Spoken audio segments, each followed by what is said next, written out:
Can you describe the show in one emoji? I love it. I love it.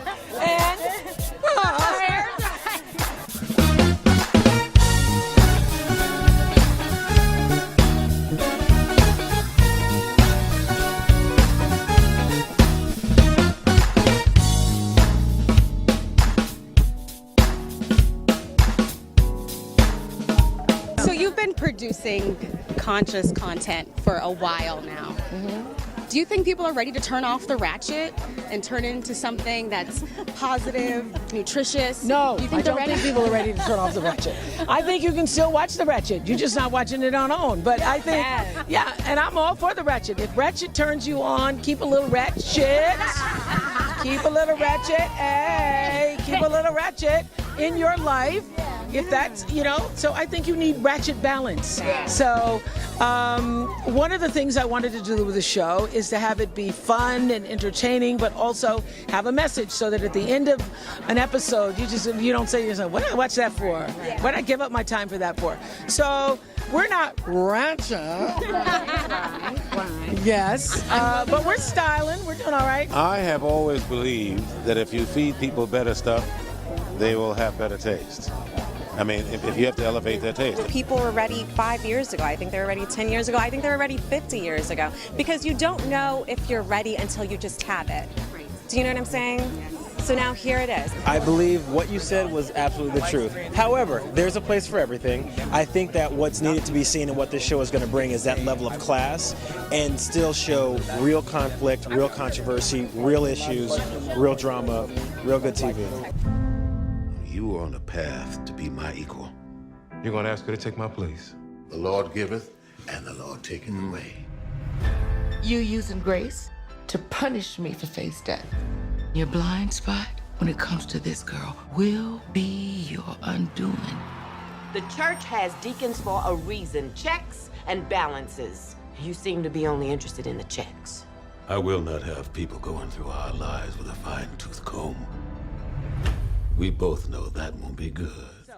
So you're really close friends with Bishop T.D. Jakes, Joel Osteen. I call Bishop. I say, Bishop, Bishop, this don't have nothing to do with you. Bishop, this don't have nothing to do with you except his name is Bishop. And they have a church, okay? That is it. First of all, this program is not sponsored by a church, it's not written by a church, it's not created by a church. It is entertainment. I knew we should have left this place when she came back. I don't know how you got to be the way you are. He did it again. You are the only one who can do something about it.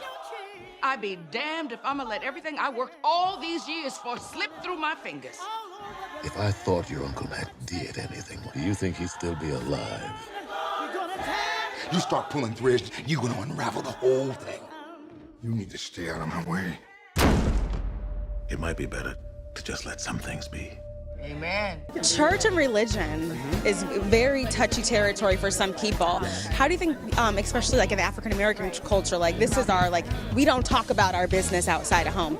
How do you think people are going to respond or react to the show? I think it's for the people who are going to love it, they're going to be like, yes, this is exactly what I would want to see because I've not been exposed to that.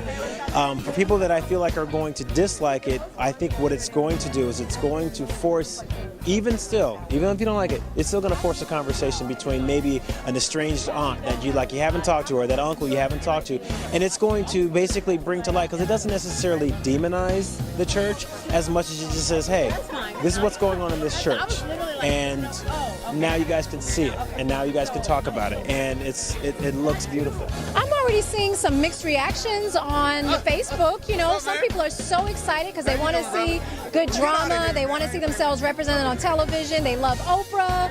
And then there's some people who, you know, are upset that this show is about the church and is it going to bring down the black church? And I say no. In order to grow, you got to have discussion. You have to pull back the veil, turn the lights on. Nothing can happen in the dark that's going to get resolved. This isn't about telling our secrets. This isn't about telling anybody anything anybody doesn't already know. What has Grandmama taught you? What'd you take away from her? When it's like to be in her presence? When I pulled up in the lot, I felt like I have to button up, no cursing. That's it. That's it right there. You said it. She definitely, she elevates you. She elevates you. She really does. She's extremely generous. It's one of those things that you go, okay, is she really that nice? Yes. She's very nice, she's very warm, she's very engaging, and she pays attention to everyone. She walks the walk, and I've witnessed it, and so that was just something that was really inspiring to me. And she's just a very grounded person, and she's warm.